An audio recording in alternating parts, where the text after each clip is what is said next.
Bonjour à toutes et à tous, merci de porter votre choix sur Sport FM, la référence sportive. Et puis continuez de nous soutenir. Excellente après-midi à vous. Dingue de Sport parle de la 28e édition du Tour cycliste du Togo. Victoire historique de l'Allemand Julian Edelman.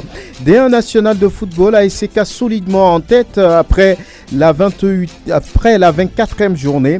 Au moment où Maranatha décroche les chauffeurs de la COSA. Les chauffeurs de la COSA sont-ils déjà champions? Nous analysons. Fouadan mathématiquement premier club en deuxième division. Asco en lutte pour le maintien. Bikenti en danger. Nous faisons le point. Dingue de Sport invite aujourd'hui Grégoire Attignon, Prosper Agbouklou, Latif Yorouma. Dingue de Sport mise en nom de Théo Ajavon. La vidéo de cette émission est bien l'affaire d'Elom Adovon. Une vidéo que vous pouvez retrouver sur le www.radiosportfmtg.com. Je suis Franck Nounyama, bienvenue. Et merci de nous faire confiance, merci de choisir la référence sportive. On commence cette émission, le numéro 1, le premier numéro de Dingue de Sport de cette nouvelle semaine. Latif Yorouma, de retour du Tour du Togo. Bonjour, bonne arrivée. Bonjour Franck, bonjour aux auditeurs. Et Grégoire Attignon, qui était, on va dire, un peu dans la pluie, qui s'est abattu sur une partie du Togo. Ce dimanche, il y avait la pluie dans cette 24e journée du championnat national de football de première division. Bonjour, bonne arrivée. Bonjour Franck et bonjour à tous les fidèles auditeurs. Et l'on parle de la 28e édition du Tour international cycliste du Togo. Un tour qui, comme toujours, comme depuis 15 ans, n'a pas souri au Togo. Latif Yorouma, qu'est-ce qui s'est passé sur ce tour-là? Beaucoup de choses se sont passées sur ce tour. D'abord, il faut dire que c'était un tour à 5 étapes. Ce n'était pas véritablement l'habitude. Premier point à souligner. Le deuxième point également, il y avait quand même un tracé nouveau. Le circuit, la troisième étape dans les montagnes avec le col à 8 km traversant 15 cantons de la préfecture de la COSA. Ça a été quand même une découverte. La direction du Tour, la direction de la course, tout le monde a apprécié quand même ce nouveau tracé. Il y avait également une équipe qui découvrait le Tour international du Togo pour la première fois, c'est l'équipe de l'Allemagne. Alors, tout de suite, la première et longue étape a été lancée, remportée par l'équipe française avec à l'arrivée Jérémy Barré. Et lorsque vous écoutez un peu le vainqueur du maillot jaune, il a dit, la course c'est aussi ça.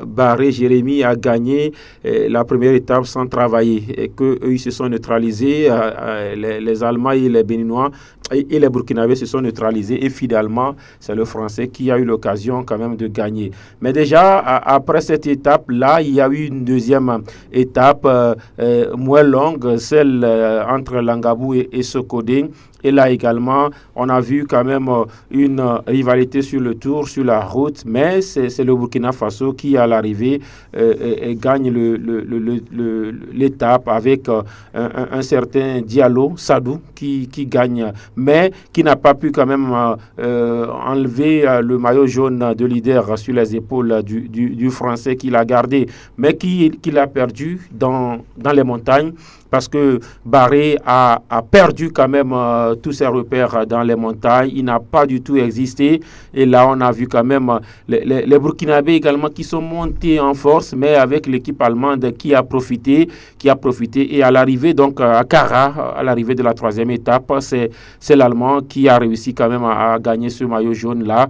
On parle donc de ce Edelman Julian et qui gardera, je ne dirais pas malheureusement ou heureusement, mais c'est les circonstances qui sont arrivées qui va le garder. Avantagé peut-être par l'annulation de la quatrième étape. J'ai envie de dire, parce que lorsque vous voyez un peu la course entre Kara et Kara et Tchamba, et finalement la course entre Tchamba entre Kara et Sokode, puisque la caravane n'est pas arrivée à Tchamba, il y avait une rivalité, une concurrence sur la route. Tous les coureurs se disaient le maillot jaune se joue sur cette avant-dernière étape, parce que le circuit de Lomé, 72 km, devrait être une étape qui ne devrait pas changer beaucoup de choses au décompte final. Et donc tout le monde a misé sur cette quatrième et avant-dernière étape. Et là également, on a vu que le maillot jaune, Julian, était totalement englué dans le grand peloton, parce qu'il y avait un petit groupe qui s'était échappé, il y avait un autre groupe qui suivait, le maillot jaune n'était pas en tout cas dans ce lot-là. Malheureusement, il aurait pu perdre ce maillot jaune, parce que les Burkinabés faisaient tout pour on s'est approché de ces Burkinabés qui ont même adopté une stratégie où dans le grand peloton, il fallait peut-être avoir un ou deux, mais à la fin du peloton, il fallait avoir également les meilleurs. Il y avait par exemple Nikiema Abdelaziz qui faisait tout pour conserver son titre, en tout cas pour avantager le jeune sur la course. J'ai envie de parler de Doma Paul qui avait 19 ans et qui faisait sa première édition du Tour international du Togo. Et donc, il y avait également dans ce lot-là des coureurs comme Sadou Diallo, sans oublier Nikiema Bachirou, qui faisaient tout pour bloquer en tout cas les velléités allemandes pour offrir en tout cas le maillot jaune à leur jeune frère qui était Paul Domon. Oui. Malheureusement, à l'arrivée à Sokode, voilà, et les manifestations sociopolitiques au pays ont bloqué la caravane et ça a tout chamboulé, totalement, tout chamboulé. C'était quand même une journée de tous les malheurs, parce que dans la déviation au niveau d'Aledjo, il y avait également une situation qui a obligé la direction de la course à mettre en berne, en tout cas, la course. Un semi-remorque qui a versé du gaz, gasoil sur la chaussée, et ça faisait quand même chuter pratiquement tous les cyclistes. Et l'action de la course a dû mettre en berne la course jusqu'à la sortie de la faille pour amorcer, en tout cas, l'entrée de la ville ou du canton d'Aléridé. C'était la première difficulté, et puis la deuxième avec ce qui s'est passé à Sokode. Et donc, tout est remis sur l'étape dernière, la 5e étape. Et là également, les intempéries ont fait la loi. Au lieu de 112 km, finalement, il y a eu 20 km. Et vous voyez, Franck, sur le circuit à Lomé. Sur le circuit à Lomé, ça fait que c'est un champion. C'est un tour qui a eu des coups. Oui, beaucoup de coups. Un tour qui a été vidé de tout. C'est un champion, d'accord, l'Allemand Julian, mais qui véritablement, j'ai envie de dire, a été, lui-même il a dit dans une partie de son interview que nous aurons quand même à proposer aux auditeurs, il a dit c'est toujours bien de gagner un tour normalement, mais là c'est un tour qui a été émaillé de tout. Mais quoi qu'on dise, lui, il va repartir avec le maillot jaune. En tout cas, mais le président Dieudonné Gagou se satisfait de ce qui s'est passé. Nous allons l'écouter bientôt, mais en attendant, on va faire honneur aux Allemands qui ont quand même réussi à avoir une victoire historique. C'est leur première participation au Tour du Togo et ils enlèvent le maillot jaune. Nous écoutons tout d'abord le vainqueur de l'étape 5, la 5e et dernière étape, Tobias Tetzlaff. Wir wussten, dass Burkina fahren wird, die Franzosen werden fahren. On savait que le Burkina, les Français et les Belges qu'ils allaient attaquer dans la course. Malheureusement, on est seulement que trois équipiers, trois tous dans l'équipe. Et donc on s'est dit tout le temps attaquer et de chasser les attaques. Tam sprinten wir. Il est trop joyeux, on dirait qu'il est surpris même de sa victoire. Ja, total. Ich weiß nicht, was ich sagen soll. Absolument, il est très très fier, très très content. C'est sa première victoire à l'étranger et en plus ici au Togo avec de la bonne concurrence. Das ist mein erster Sieg im Ausland und dann noch in Togo. À l'instant, le vainqueur de l'étape 5, la 5e et dernière étape du Tour du Togo, Tobias Tetzlaff, à l'instant. Et puis derrière, c'est Julian Hellmann qui enlève le maillot jaune, ce qui veut dire qu'il gagne le Tour 2019, la 28e édition du Tour du Togo. Nous proposons de l'écouter. Je suis très très soulagé que ça s'est bien passé la dernière étape. On a eu plusieurs tempêtes pleines de pluie et c'était aussi un peu descend sur la rue, alors c'était très glissant. Je crois heureusement personne n'est pas tombé. Et oui, au final, on était très fort. On n'était jamais en danger de perdre le maillot jaune. On pourrait tous bien contrôler. Et pendant les derniers virages, après la dernière virage, je pourrais encore lancer le sprint pour mon copain ici, qui pourrait gagner l'étape, la dernière étape.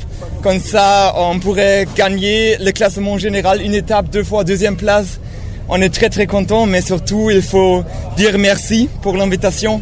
Merci pour les gens ici au Togo, que nous avons reçu la possibilité de venir ici, de faire la connaissance de votre culture. On se sentait très bienvenus et nous sommes que très contents et merci aux tous les Togolais qui étaient très très gentils à nous, avec une souris toujours. Merci à tout le monde. Julian Hellman, le vainqueur du Tour du Togo édition 2019. Grégoire Attignon, c'est quand même historique. Une première participation, une victoire à l'arrivée. C'est quand même symbolique quand on connaît l'histoire qui réunit le Togo et l'Allemagne. Pour ces Allemands, vous l'avez dit, c'est pour la première fois qu'ils participent quand même à un Tour du Togo et pour une première fois, ils s'imposent, ils remportent le maillot jaune, comme quoi, quel que soit ce qui s'est passé donc sur ce Tour cette année, en tout cas, eux, ils vont repartir quand même avec le maillot jaune et on dira que le maillot jaune de 2019, c'est donc l'Allemand Julian Hellman. Je crois que c'est quand même bien pour cette équipe-là. On sait que depuis un certain temps, ce sont les étrangers qui viennent remporter ce Tour-là.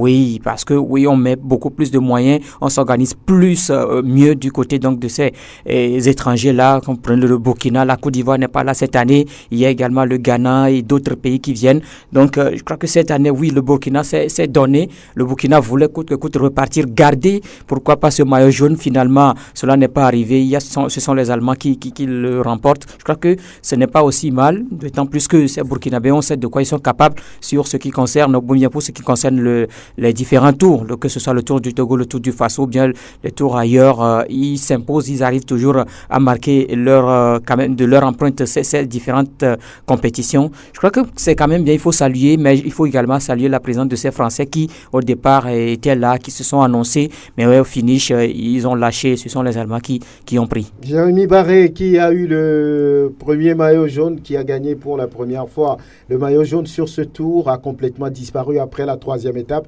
Latif Yoruma, vous avez suivi ces Allemands, Tobias Hellman sur le tour. Mais et comment se sont-ils organisés? Ils ont été intelligents, ils se sont accrochés, ils étaient restés dans les roues des Burkinabés français et puis tout de suite ils mettent, on va dire, leur force en jeu.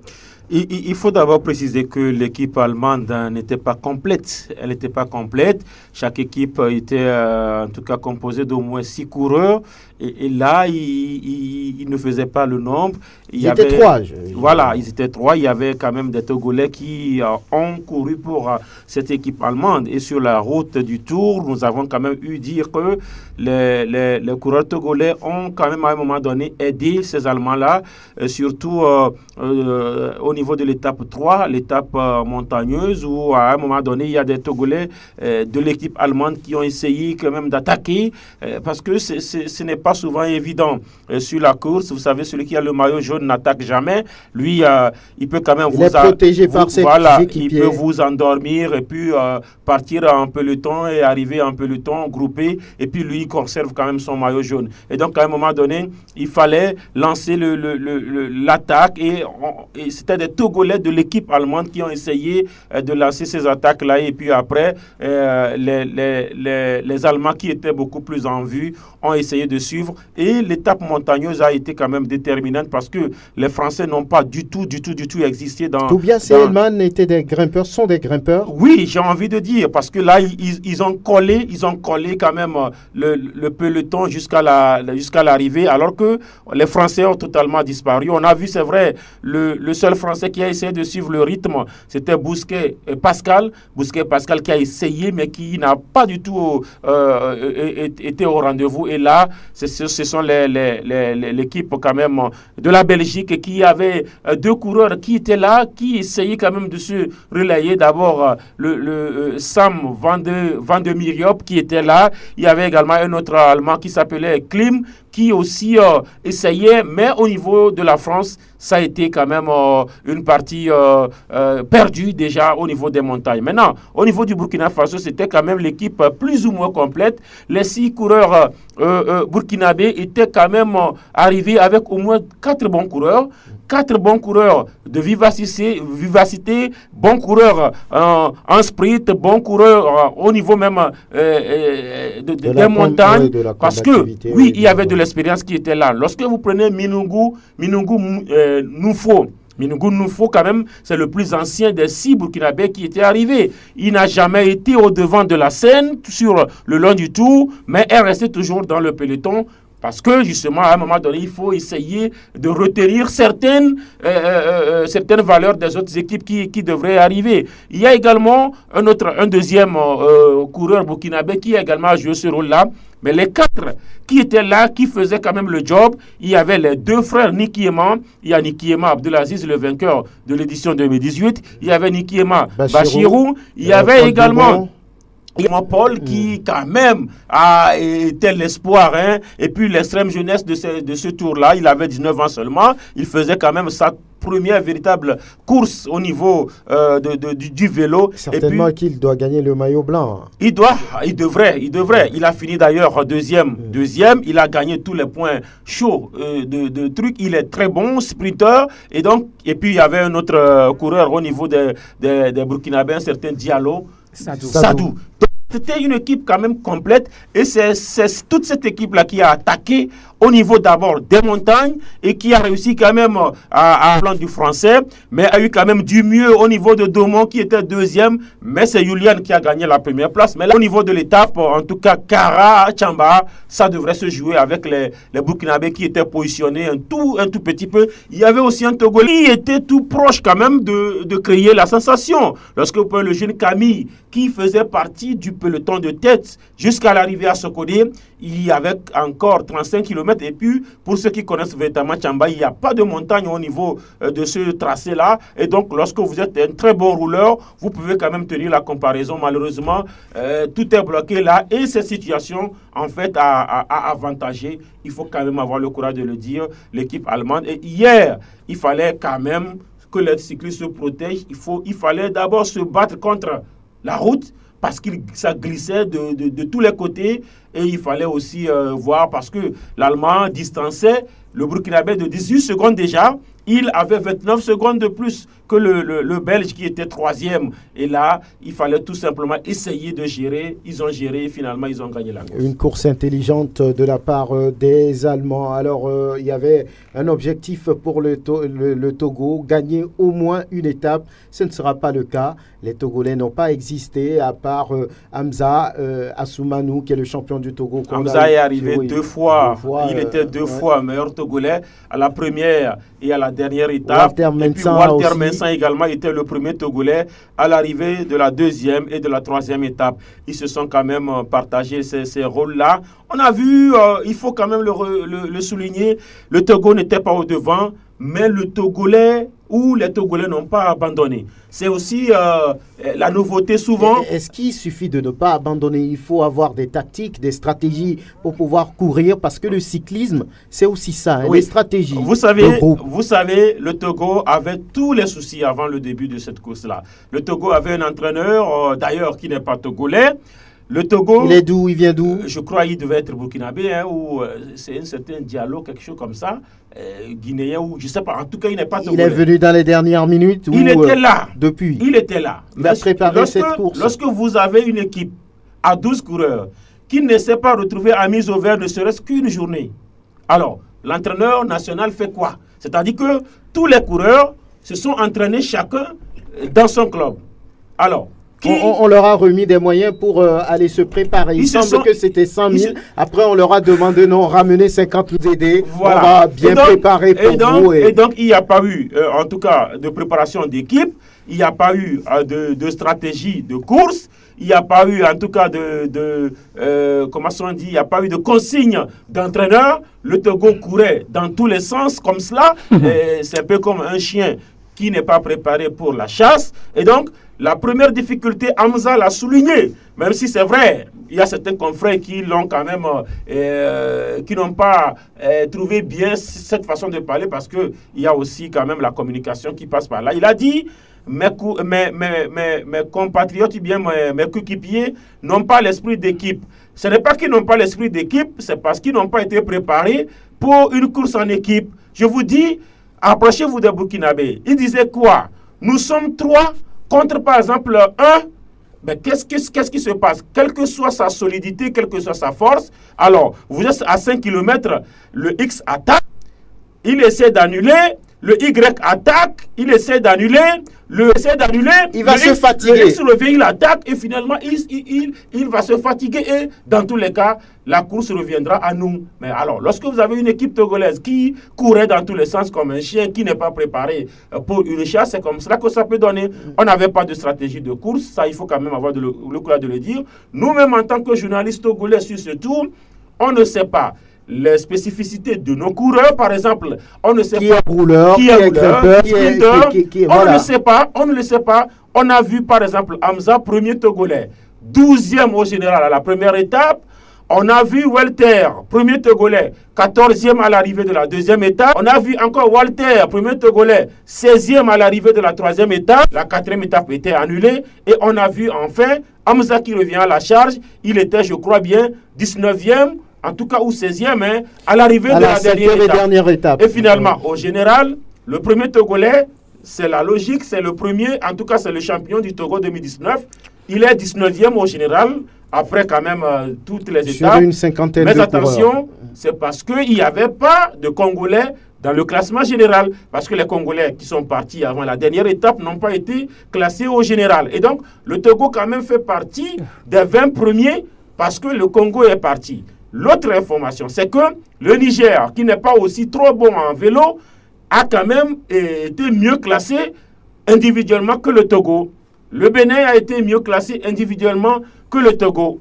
L'autre bonne information, c'est que voilà, le Togo n'était pas dernier quand même au classement général. Ah oui, Grégoire Attignon, nous allons d'abord écouter le président Dieudonné Gagou au sortir de cette 28e édition du Tour du Togo. Je vous dirais que tout est bien, qui finit bien.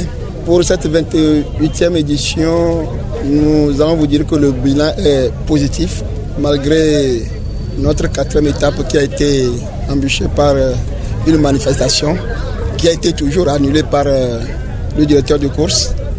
Mais aujourd'hui, le temps nous a aussi menacés, mais on a fini par terminer la course en beauté. On peut dire que c'est un ouf, parce que vous êtes passé à côté du pire. Oui, bien sûr, c'est un ouf, parce qu'on doutait aujourd'hui que cette 5e étape n'aura pas lieu, mais nous avons insisté là-dessus. Et après une petite pause de la pluie, nous avons continué. Et le score, vous l'avez vu pour tous. Et aujourd'hui, pour leur première participation, les Allemands, ils ont remporté le maillot jaune. Dans une compétition, il faudrait que le meilleur gagne. Et ils ont remporté. Bonne chance à eux. On les attend pour l'année prochaine, pour l'édition prochaine. Mais il y a un goût inachevé, Monsieur le Président. Le Togo ne remporte pas d'étape. Vous savez, notre discipline, nous ne saurons comment vous l'expliquer. Notre discipline est une discipline qui est un peu plus compliquée. Dans les pays développés, même en France, qui organise maintes fois le Tour de France, la France, il y a longtemps, il n'a plus gagné. Il y a 20 ans, il n'a plus gagné le Tour de France. Mais ça ne dépend pas de cela. Nous avons nos matériels qui ne sont pas sophistiqués, qui ne répondent pas. Et que nos coureurs aussi ne vont pas au stage. C'est pourquoi nous sommes un peu défaillants au niveau du résultat après les éditions. Et le président de la Fédération togolaise de cyclisme, Dieudonné Gagou, oui.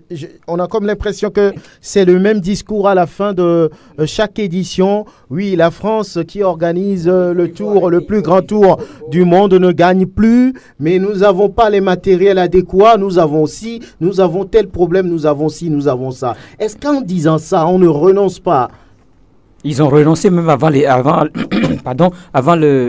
démarrage de ce 28e tour. Écoutez, quand il parle de la France, oui, la France ne gagne plus les Tours de France, mais la France arrive quand même à gagner une ou deux étapes. On a vu l'année dernière Warren Barguil qui s'est imposé. Warren Barguil fait partie sur le podium. Sur le podium. Oui, Romain Bardet. On voit le classement, mais qu'est-ce qui se fait ici?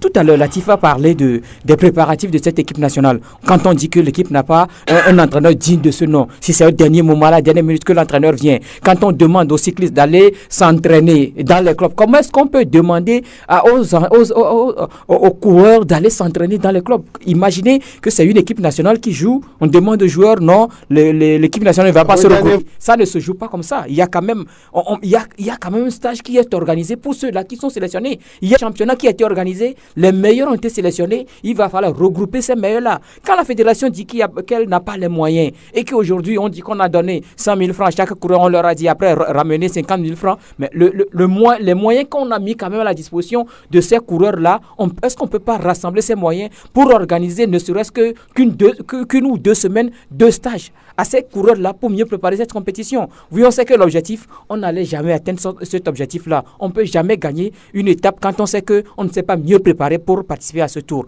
On l'organise, oui, il faut l'organiser parce que oui, c'est une activité, il faut l'organiser pour les autres viendront gagner. Mais ce n'est plus finalement bien. Ça fait combien d'années que le Togo n'a plus gagné? Ça fait 15 ans. La dernière victoire remonte en 2004, c'était avec Dossoui Kouvi. Et depuis là, le Togo n'a plus gagné alors qu'avant on n'avait pas aussi ces moyens qu'on a aujourd'hui avant. Mais les Togolais arrivaient quand même à s'imposer. Maintenant, qu'est-ce qui se fait concrètement au préalable avant ces différents tours? Quels sont les matériels qu'on a? La dernière fois, on a pris Kamza, son vélo s'est cassé, on lui a trouvé un autre vélo. C'est avec ça il a continué la course et finalement, on ne l'a plus retrouvé. Même si hier, au général, c'est lui qui est le premier Togolais. Mais moi, je me dis que la fédération elle-même ne s'est pas mise au travail.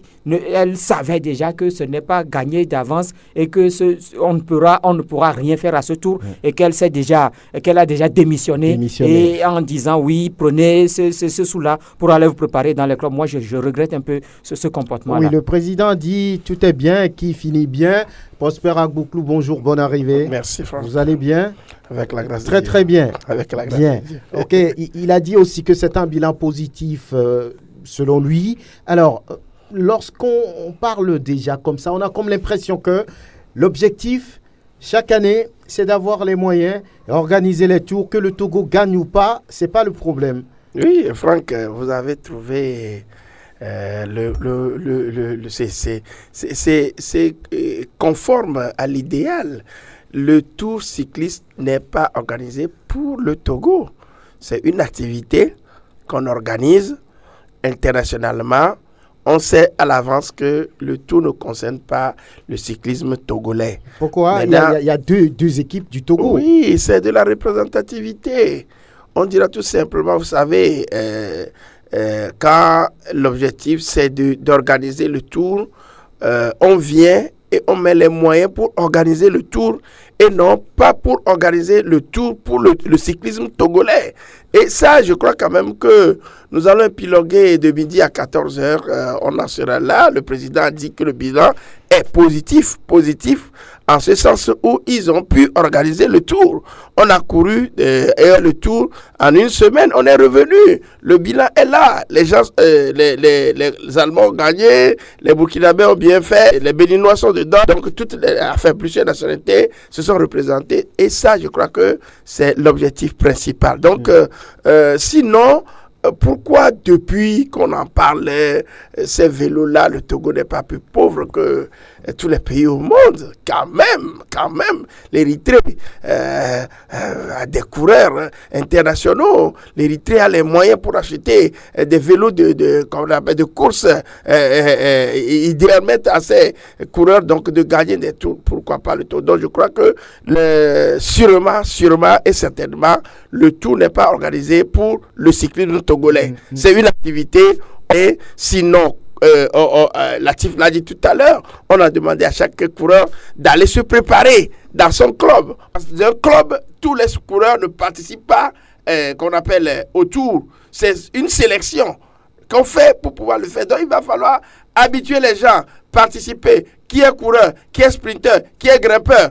Et on doit sélectionner tout ça là. Et vous voyez à peu près même que avant même ce tour-là, il n'y a même pas eu de recyclage pour les journalistes pour qu'on en soit vraiment au même diapason. Donc je crois quand même que ne nous tergiversons plus, ne nous cogitons pas trop le tour jusqu'à X temps là. Oui, je crois. On attend toujours de voir si le tour est organisé pour le tour. Mais pour l'instant, ce n'est pas ça. Voilà, on voyait à l'époque les Seydou Kossi, les feux Morera Komi, qui ont gagné un Anani Kofi, qui ont gagné des tours Gaffan, Charles Gaffan, qui est aujourd'hui l'un des responsables au niveau du port, qui avait gagné beaucoup de tours ici. Alors Latif, lorsque le président parle de la France, il fait la comparaison.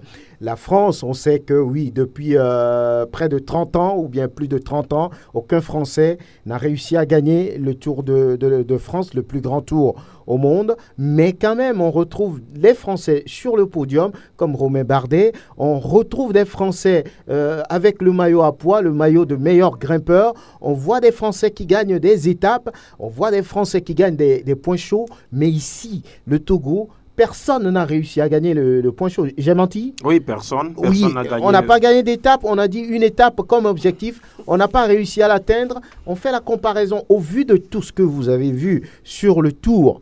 Est-ce qu'on est en droit de parler de bilan positif selon vous? Bon, par rapport au bilan dressé par le président de la fédération, c'est parce que justement le tour qui avait du plomb dans l'aile a fini par connaître son apothéose. Et là, parce que hier, il faut l'avouer, ils ont dû sauver le tour. Ils l'ont sauvé parce que, voilà, à un moment donné, Cette édition, ça mourait. Oui, ça mourait. Écoutez, un tour international à 3 étapes, ça devait être historique. 3 étapes, tour international, ça devait être historique. Et donc, ils l'ont sauvé. À un moment donné, les idées venaient. Est-ce qu'il faut quand même courir la dernière étape ce lundi? Mais les organisateurs voyaient encore... Ils ne veulent pas dépenser plus. Il faut tout faire pour que toutes les délégations partent. Ils ont sauvé la course. Ils ont sauvé le tour tout simplement. Et donc, c'est sur cet aspect-là que le président parle quand même de points positifs. Sinon, au départ de la course, alors nous avons eu dire qu'il y a certains sponsors... Non, mais lorsque vous lui avez posé la question sur l'objectif de la fédération qui est celui de gagner au moins une étape. Il a dit, vous savez, c'est très compliqué ce sport. Oui. Et que la France ça veut dire il y avait quand même ces exemples-là avant que la fédération ne nous donne comme objectif quand même ne serait-ce qu'une étape. Et là, je pense que le président a essayé de jouer à la diplomatie. C'est quand même frustrant. Très frustrant de constater que le Togo n'a pu gagner ne serait-ce qu'un point chaud, ne serait-ce qu'une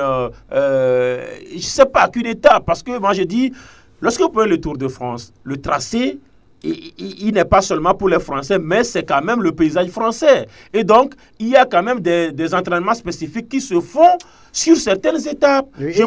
Déjà à plusieurs mois de l'édition, le tracé est rendu... Des équipes quand même se font des entraînements sur ce tracé. Lorsque vous prenez par exemple le tracé le nouveau tracé, celui Défalé, Kanté, Défalé, Kara. C'est quand même une nouveauté dans les montagnes. Le Togo pouvait quand même se préparer sur ce circuit-là et on sait que quand même sur l'étape, on est quand même assuré de gagner une étape comme celle-là. Ça n'a pas été fait. Sur pratiquement de plaine, le Togo, à défaut d'avoir des grimpeurs, peut se dire, voilà, sur cette étape-là, nous, on peut quand même se préparer et gagner sur cette étape-là. Préparer des rouleurs. Des rouleurs. Le Togo n'a pas fait tout cela. C'est là où la frustration vient. Parce qu'il faut quand même se préparer avant quand même de dire, voilà, c'est qu'il y avait du lourd plus que nous. Vous prenez les Burkinabés, par exemple, Douma Paul, il revenait d'un stage. Douma Paul revenait d'un stage. Le Togo n'a pas mis un cycliste en stage. Quand Raouf était parti en stage à Kanga, quand il est revenu, on a vu ce que ça a voulu donner. Alors, le Togo n'est pas à cette étape-là, malheureusement. Vous allez voir les Congolais, ils ne sont pas nombreux à arriver, mais ils ont dit, ce n'est pas la quantité qui compte, mais c'est la qualité qui compte. Ils ont réussi quand même à gagner une 2e place. Je crois bien à la 3e étape. Ils ont gagné plutôt à la 2e étape. Ils ont gagné une 2e place. Le Togo ne s'est même pas approché de la 10e place. le Togo ne s'est pas approché de la 10e place. Avant, à l'étape de Raouf Akanga, le Togo des fois finissait 4e, 5e. On ne s'est même pas approché. Et donc là, moi je dis, oui, le président joue à la diplomatie. Sinon, le bilan au plan technique, mais il est négatif. Parce que moi je dis, toutes les nationalités étaient quand même représentées devant, individuellement, avant le Togo. Le Niger, avec son coureur Idrissa Ali, est mieux placé que le premier Togolais. Le Béninois, un certain... Emmanuel Sagbo, voilà, est classé individuellement avant le Togo. Et si la RD Congo ne s'était pas retirée à la dernière étape, devrait également être classé individuellement avant le Togo. C'est au général pratiquement qu'on a vu que le Togo n'était pas derrière. Sinon, toutes les nations étaient devant nous. Et moi je dis, ce n'est pas la faute aux coureurs, c'est la faute à l'organisation, la faute à la fédération, la faute au club, la faute à l'État. Parce que moi je dis, il faut les moyens, il faut les vélos. Lorsque vous prenez le jeune Walter, il nous a dit à l'arrivée à Kara, son vélo, il est cassé. On lui a remis un nouveau vélo qui n'était pas à sa taille.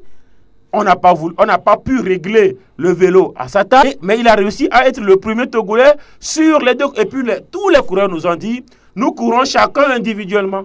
Il n'y a pas de technique de course. Et là, aujourd'hui, le bilan au plan comptable, il est négatif, tout simplement parce que la France, dont il est question, quand même, arrive à gagner au moins des étapes sur son tour. Malheureusement, le Togo. Et peut-être prochainement, il faut quand même multiplier des étapes. Parce que moi, je dis un tour international à 5 étapes aussi, ce n'est pas trop ça. Ce n'est pas trop ça, oui. On aura parlé cyclisme, on va attendre peut-être la 29e édition, peut-être à 3 semaines de la 29e édition pour commencer les préparatifs. Voilà, ça rentre dans l'histoire déjà, cette 28e édition. Et nous parlons de la 24e journée du championnat national de football de première division. Et la SCK, petit à petit, va vers le titre de champion à 2 journées de la fin de cette compétition. Les chauffeurs de la COSA totalisent, on va dire déjà 43 points.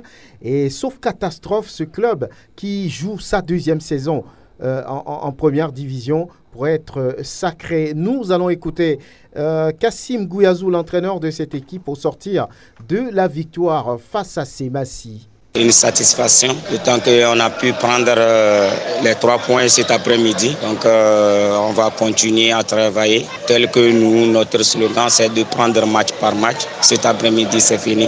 Donc on va essayer de rentrer tranquillement et aller se reposer et réfléchir pour la prochaine journée. Bon, nous, on essaie de gérer le match. Comme ça, nous, on a préparé notre stratégie de jeu. C'est eux qui vont venir et qui cherchent à marquer. Nous, on va gérer tranquillement. Et s'il y a l'occasion, on profite.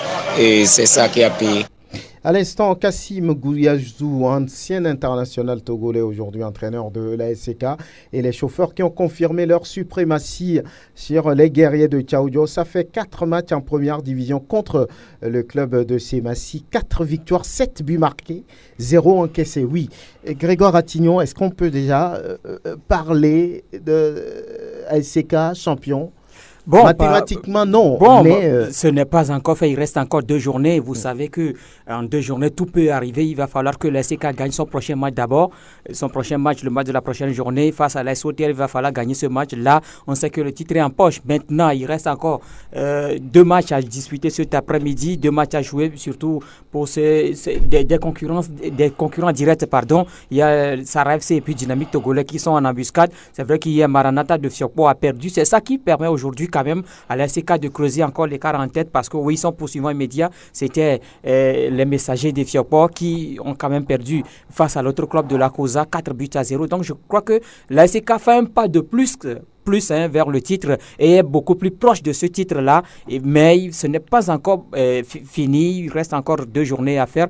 Mais je crois que c'est quand même bien pour une équipe parce que oui, la saison dernière, on a vu le rang que cette équipe a occupé. On a vu la prestation de cette équipe, l'ambition de cette équipe cette année. On l'a vu également quand on est parti chercher un entraîneur étranger. C'était quand même l'objectif, c'était quand même le titre. Même si on ne voulait pas le dire ouvertement, c'était le titre. Et aujourd'hui, on voit que depuis un certain temps, cette équipe essaie de jouer depuis le début de cette saison, cette équipe a toujours joué le haut du tableau, même si entre-temps, elle a été dépassée par d'autres équipes, mais finalement, elle s'est battue pour reprendre cette place-là. Aujourd'hui, que c'est elle qui commande ce championnat. Donc, je crois que c'est quand même bien pour une équipe qui est en train de faire sa deuxième année dans un championnat d'élite et qui est en train d'afficher ses intentions. En même temps, on sait que c'est quand même bien. Maintenant, est-ce qu'on a les moyens aussi adéquats pour disputer la saison prochaine la Ligue ou bien représenter le pays? Donc, je crois que c'est quand même bien pour cette équipe-là, mais il reste encore 2 journées. Latif, l'ASK, dans l'étoffe, dans le manteau de champion, on peut prendre le risque de parler dans ce sens? En réalité, cette équipe est dans une situation pratiquement du Paris Saint-Germain. Parce que là, cette équipe, non seulement a son destin en main, mais peut également être champion dépendant pratiquement ou bien par rapport aux résultats des autres. Dès ce soir, la SK peut être sacré champion du Togo. Il suffit juste, par exemple, que Dito ne gagne pas, et que Ange ne gagne pas, et que si cette situation doit arriver, il faut que les deux fassent match nul, par exemple. Il faudrait également que Sarah ne gagne pas. Et le tour est joué. La SK sera sacrée. Alors, même si aujourd'hui Dito gagne, ou peut-être que c'est Ange qui gagne son match, ou c'est Sarah qui gagne son match, la SK n'a qu'encore une victoire sur les deux matchs à venir pour être sacré. Donc, moi, je dis, c'est à 90% joué, même si on est en football et que tout quand même peut arriver. N'oubliez pas que la dernière journée ou bien l'avant-dernière journée, la SK va quand même recevoir la SOTR. La SOTR qui est quand même une équipe qui a déçu, mais qui peut quand même essayer de véritablement jouer autour de la SK a battu cette équipe ici. Voilà. Et donc, moi, je dis, c'est pratiquement joué pour cette équipe-là de la SK qui a cherché le titre dans les couloirs l'année passée, mais n'a pas pu le faire. Mais cette année, voilà, c'est arrivé par rapport à peut-être ce qui peut arriver après. Moi, je dis, l'objectif d'abord, c'est d'être sacré.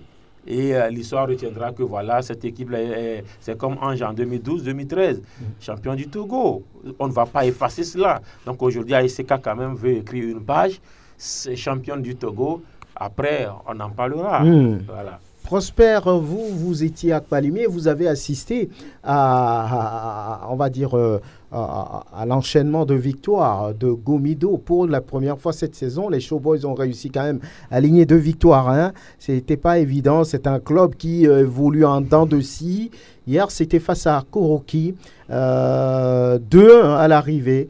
Rapidement, comment est-ce que ça s'est passé? Il faut dire quand même que la motivation est revenue dans le sens propre du terme. C'est vrai.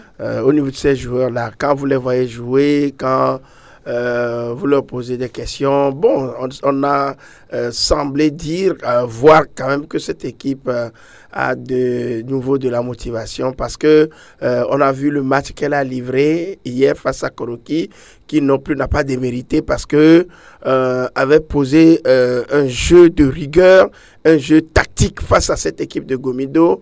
Hier, on a vu 2 entraîneurs tacticiens et le match a été plaisant du début jusqu'à la fin.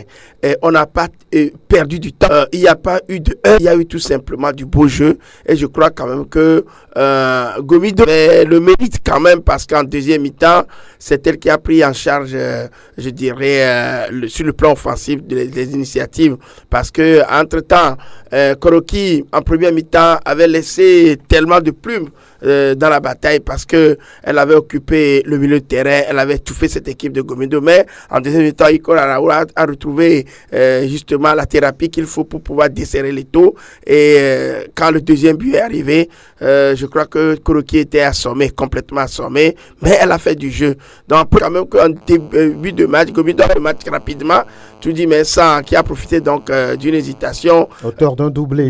Hier, oui, voilà, et qui a marqué un beau but et celui de Moses Michael également a été très très beau. Donc Franck, somme toute sur la ligne, on a vu un beau jeu, mais la seule fausse note c'est la blessure de Soumanou Fadil. Le goal de Koroki qui a été dans un télécompage terrible avec plutôt un attaquant de Gomido. Il est sorti pour prendre une balle dans une détente.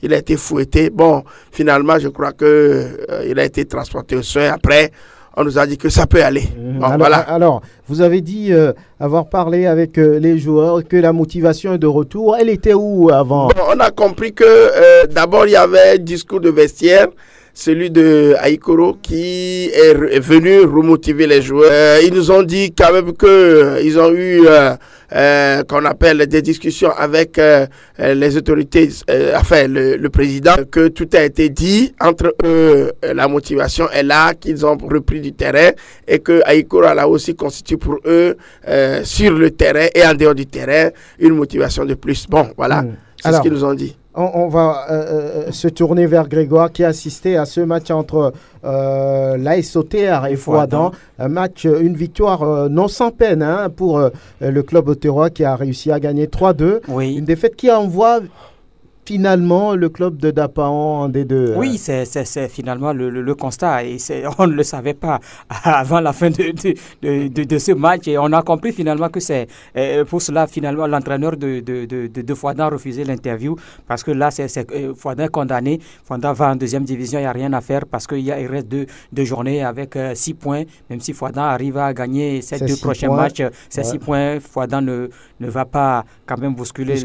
Asco a désormais 4 points. Voilà, et que Bikenti a 26 points, donc vous comprenez que c'est déjà fait pour cette équipe de Fouadans. Mais sur le terrain, on n'a pas quand même vu une équipe qui était méconnaissable. On a beaucoup plus vu une équipe qui était là à jouer à tous les fonds, même si oui, c'est les Sauterres qui a fait le jeu durant la grande partie donc, de ce match. Les Sauterres a beaucoup plus possédé le ballon, les Sauterres a beaucoup plus circulé. Les Sauterres s'est créé beaucoup plus d'occasions d'ailleurs dans ce match. Oui, il y a eu beaucoup d'occasions, d'énormes occasions d'ailleurs, que des joueurs ont raté, les face-à-face. Les joueurs préféraient mettre la balle sur le gardien ou bien préféraient mettre la balle à côté ou au-dessus. Les Sauterres pouvaient quand même marquer beaucoup de buts parce que oui, sur les côtés, il y avait Akoro Bilal qui a énormément apporté hier à son équipe et qui arrivait toujours à se défaire de ses vis-à-vis, de ses adversaires, à adresser de bons centres, mais il n'y a pas toujours eu ce preneur-là pour mettre la balle au fond. En tout cas, les buts sont venus, mais c'est le capitaine. Vous comprenez que quand on parle de Mani Ougadja qui fait un doublé dans ce match, Mani Ougadja qui n'est pas un attaquant de pointe, qui est un milieu de l'AS Auxerre et que c'est lui qui arrive quand même à faire doubler, on dira que oui, il fait partie de l'équipe, mais vous allez comprendre que les buts venaient toujours de derrière parce que c'est sur les deuxièmes balles que les buts arrivaient. Maintenant, il y a eu cette équipe de Fouadans qui était là dans la réaction, qui a obtenu un penalty entre-temps, marqué par son capitaine. Ensuite, le deuxième but de Fouadans, c'est là aussi, je me dis que c'est ça aussi, c'est aussi le comportement de certains joueurs. On menait déjà 3-1, on pensait que c'est déjà fini, il va falloir s'amuser un tout petit peu, et c'est dans l'amusement là que Fouadans a profité de cela pour marquer le deuxième but parce qu'il y a un défenseur qui a même pris la balle et qui voulait faire la passe dans l'axe de la défense alors qu'il y avait l'attaquant. Et voilà, en faisant la passe, il a plutôt adressé une passe à l'adversaire qui ne s'est pas posé de questions pour battre le goal, là, Iba Moubarak. Bon, certes, l'AS Auxerre a gagné. Moi, je peux dire que l'AS Auxerre a fait un grand match, mais il y a encore beaucoup de choses à corriger. Beaucoup de choses. Quand on place 2 attaquants qui sont là et que un décroche énormément et qui n'arrive pas à apporter un plus à l'autre, moi je me dis qu'il y a encore quelque chose qui manque à cette équipe-là. Bikenti qui a encore perdu, les Lions du Mont-Barba Bassar n'y arrivent plus. Ils ont mené dans ce match face à l'AS Togoport et finalement c'est les hommes de Brahima Traoré qui gagnent 3-2. Bikenti sérieusement en danger. Oui, je pense que ça fait 6 défaites, 6 défaites pour cette équipe-là. C'est compliqué, c'est quand même une chute libre. Parce que voilà, Fouadans est parti, Bikenti est prêt quand même ou proche de partir également, même si mathématiquement il y a quand même des équipes qui sont encore en danger. Semassi est en danger, Semassi à 29 points, est bloqué à 29 points et donc à 3 points seulement du premier relégable qu'est aujourd'hui Bikenti de Bassar. Et donc moi je dis, cette équipe de Bikenti n'est plus à la réaction. Je ne pense pas pouvoir voir cette équipe-là. Ce qui peut sauver Bikenti peut-être, à la dernière journée, ils reçoivent, je crois bien, ils reçoivent... Oui, c'est à l'avant-dernière journée, ils joueront face à Fouadans de Dapaon. Et voilà. Et donc, Oui, c'est ce que je dis, parce que Fouadin est déjà condamné. Oui. Si Fouadin est déjà condamné, c'est que Bikinti... Peut-être qu'il n'y aura pas tous les joueurs même sur ce match. Bikinti peut gagner ce match et avoir 29 points. Et envoyer qui Et si à la dernière journée, alors Bikinti qui joue contre ASK est déjà aussi sacré, ça veut dire que Bikinti peut encore Bikinti qui joue contre Fouadin. Bikinti va jouer contre Fouadin, après Bikinti va jouer contre ASK. Et donc ça veut dire que les équipes qui sont encore dans la zone orange, je veux parler de Semassi, je veux parler de Boulessou, ne sont pas en tout cas sortis de l'auberge. Ce championnat, oui, a vu en tout cas sa lanterne rouge, mais n'a pas encore vu le deuxième qui va Très bien, on leur souhaite beaucoup de courage. Ceux qui sont dans la zone orange, attention. Attention parce qu'on est proche du rouge. Et puis c'est Massi qu'on retrouve dans cette zone. Ah mais voilà, ce sont les réalités. C'est Massi sera premier non relégable. Qui a été 10 fois champion. Non relégable si Boulessou gagne. Si Boulessou gagne, c'est Massi sera premier non relégable. Bien.